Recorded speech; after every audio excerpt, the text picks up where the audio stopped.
シェイクダウンじゃないんですよ。シェイクダウンです。一応昨日あ、昨日。まだとりあえず走ってみようと思ってなんか全然いい感じで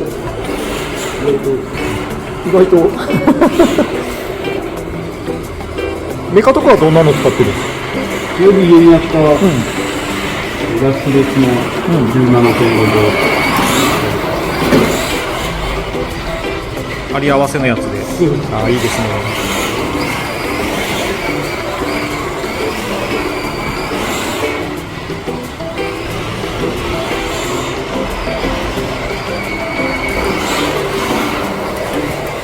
最初ブラシモーターで組んでたんですけど、もうちょっとやっぱなんかちょっともうちょっとっていうかなんかレスポンスがあれでしょ。はい。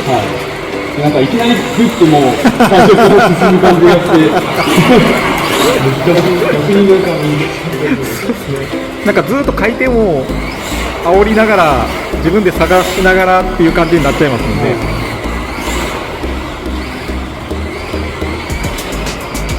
なんでしょうね、入れる方、アクセル入れる方もなんですけど、どっちかって言ったら抜く方が結構重要なの分かるでしょ、特にダイレクトなんで。パッと入れたら抜けるし、そうですよね。そこがやっぱブラシモーターだと惰性で残ってくれるんだけど、毎回そのモーター任せみたいな感じになるんで。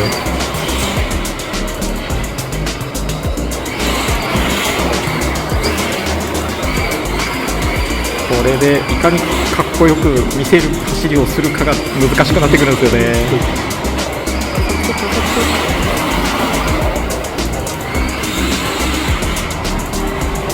めっちゃいい感じですね。なんか普通にちょっともうちょっと走れない方が絵的に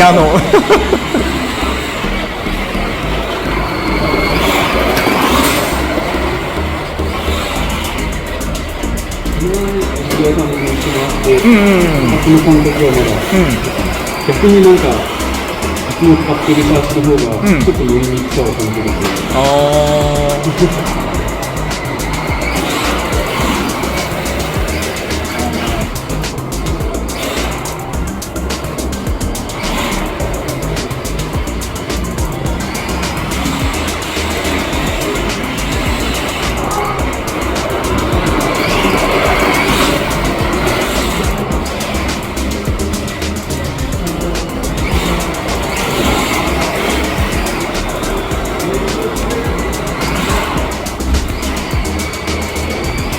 いやすごい。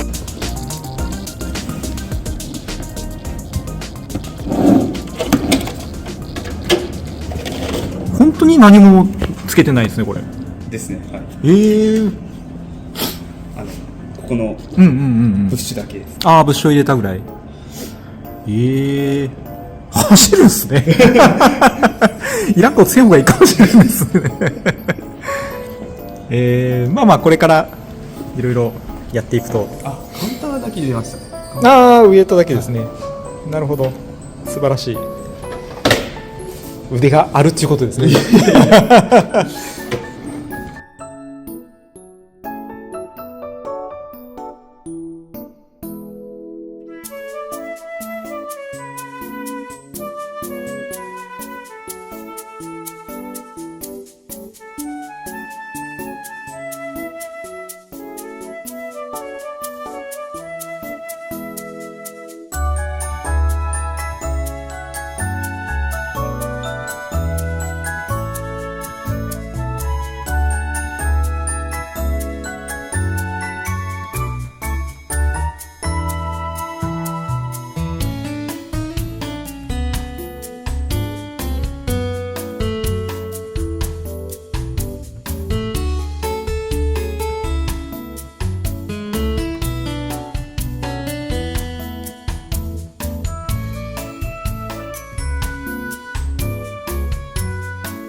はい